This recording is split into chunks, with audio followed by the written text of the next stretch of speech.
भी गुजरात में चुनाव हुए थे। 18 तारीख को चुनाव परिणाम आए। 18 तारीख को हार्दिक पटेल का फोन आया राहुल गांधी जी के पास। बोले लगता है हम हार रहे हैं, ये तो हद है। राहुल बोला तेरी तू जाने, हमें तो आदत है। वाह वाह वाह वाह वाह। कुछ नहीं, किस्मत ही ऐसी है उस भाई की, क्या करें। ताश की गड्डी खरीद के लाया, उसमें भी सत्ता गायब था।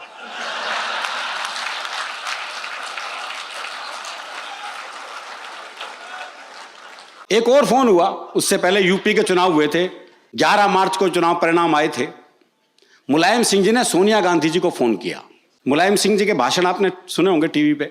हमारे कवि हैं वेद प्रकाश वेद, उन्होंने बहुत बढ़िया बात कही। बोले मुलायम जी कह रहे थे मेरी बात कोई समझता क्यों नहीं, मेरी बात कोई समझता क्यों नहीं। तो एक कार्यकर्ता बोला जी आप अपनी बात रिकॉर्ड करके खुद समझ के दिखाओ। तो मुलायम जी की वो बात सोनिया जी कितनी समझी होगी मुझे नहीं पता। वो मुलायम जी ने सोनिया जी को फोन किया कि तो हाल लौंड है ना, हमारी लौंड है क्या, फट्टे लगा दिए।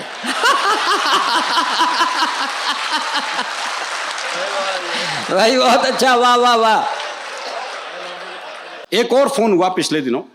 जैसे ही एनडीए द्वारा राष्ट्रपति पद के लिए, महामहिम पद के लिए राम कोविंद जी का नाम तय हो गया, उसी दिन यमराज का फोन आया आडवाणी जी के पास।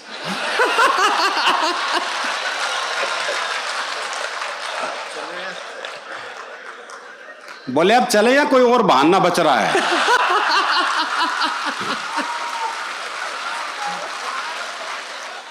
तो आडवाणी जी बोले मोदी जी ने कहा है विकास होगा, बस उसका मुंह देख के जाना चाहता हूं। भाई बहुत अच्छा, वाह वाह वाह वाह वाह वाह। और मोदी जी ने भी खूब भाषण दिए साहब चुनाव में। 70 साल से विकास नहीं हुआ, 70 साल से विकास नहीं हुआ। इस चक्कर में अपने 3 साल भी जोड़ लेते हैं वो। अरे मोदी जी, दूसरों के बाथरूम में झांकने की बजाय अगर सही टाइम पे अपने बेडरूम में झांक लेते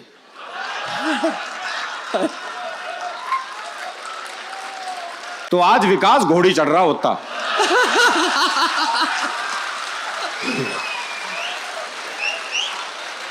बस राजनीति में इतना ही बहुत है। वैसे भी कल बजट आया, उसके सताए हुए हो आप। बजट में बस भारतीय जनता का ध्यान रखा है, इसलिए बांस को विशेष महत्व दिया गया है।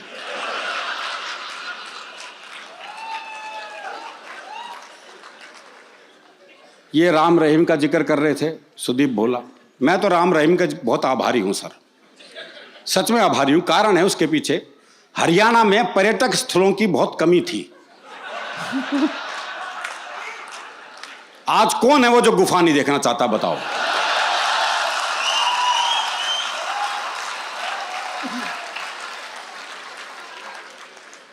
आज टिकट लगा दो, ताजमहल से ज्यादा कमा सकते हैं हम।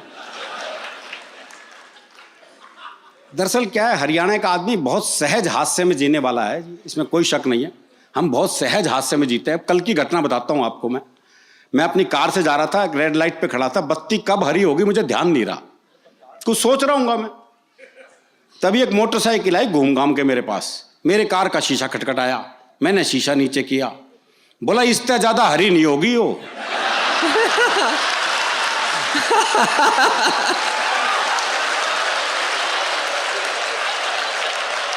हाथ से के लिए थोड़ी फुर्सत चाहिए। वो एक नए रिक्शे वाले को आज दी, बोले खाली है, बोले हाँ, बोले आप फिर ताश खेलते हैं।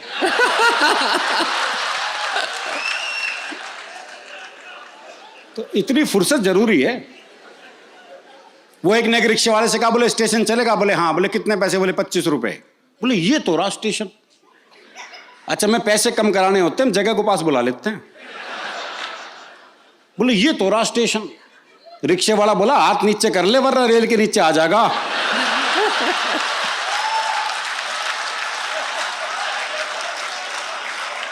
वो एक पहुंच गया हलवाई की दुकान पे, भाई ने छिक्के जलेबी खाई भरपेट। जब पैसे देने का नंबर आया, भाई ने जेब झाड़ दी, बोले पैसे तो नहीं है। अब दुकानदार दुकान से बाहर निकला, 15-20 मिनट तबीयत से धुना पीटा उसे। जब खुद थक गया पीट पीट के, तो वापस दुकान में चला गया। अच्छा वो भी कपड़े झाड़ के खड़ा हो गया है। बोले अब क्यों खड़ा है, जा। बोले इसी भाव 1 किलो और दे दे।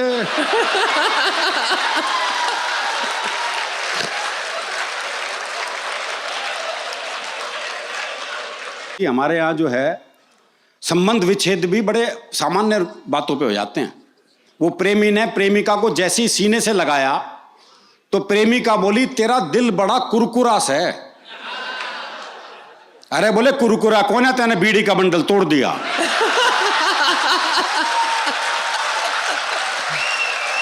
वैसे भी हरियाणा में प्रेम तो ब्याह के बाद ही होता है जी। भाई ब्याह से पहले प्यार कर ले तो हम तो पेड़ पे ही लटके मिलते हैं। महिला पुरुष का औसत भी सबसे ज्यादा गड़बड़ हरियाणा में ही है सर।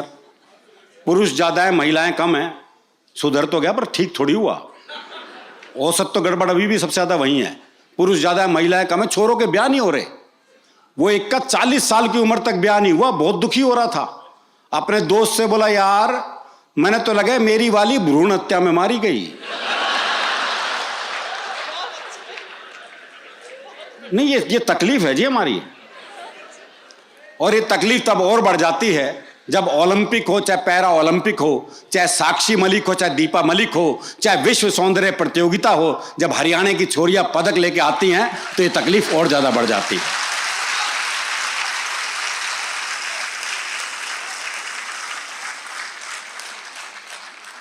दरअसल क्या है जी, मन का साफ होता है, जो मन में है वो जुबान पे है।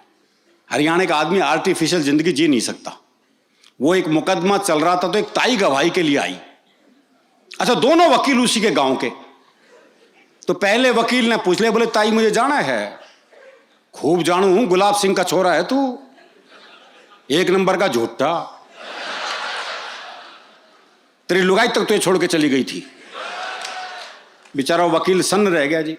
उसने दूसरे वकील की तरफ इशारा कर दिया और ताई से जाना है।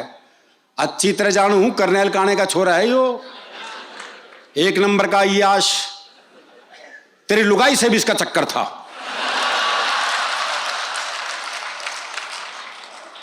भाई साहब जज ने कोर्ट स्थगित की, अपने चैम्बर में गया, दोनों वकील बुलाए, बोले खबरदार ताई से मेरे बारे में कुछ पूछ लिया तो।